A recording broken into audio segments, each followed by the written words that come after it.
ආයුබෝවන් ශ්‍රී ලංකා ක්‍රිකට් ආයතනය විසින් 2026 ලංකා ප්‍රීමියර් ලීග් හෙවත් LPL තරඟාවලිය පිළිබඳව අතිශය වැදගත් මාධ්‍ය නිවේදනයක් නිකුත් කර තිබෙනවා. මෙවර LPL තරඟාවලියේ 6 වෙනි සංස්කරණය සඳහා ලෝක පුරා රටවල් 21කින් විදේශ ක්‍රීඩකින් 650කට අධික සංඛ්‍යාවක් ලියාපදිංචි වී තිබීම විශේෂත්වයක්.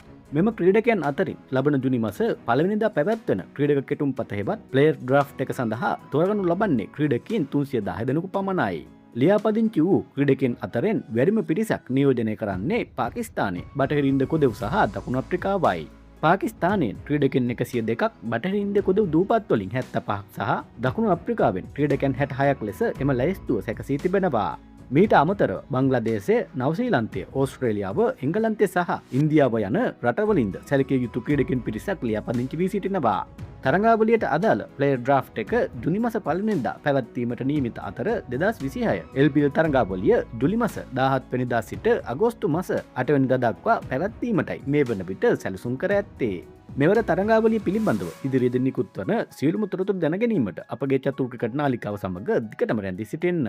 අලුත්ම ක්‍රීඩා තොරතුරකින් නැවත හමු වෙනකන් ඔබට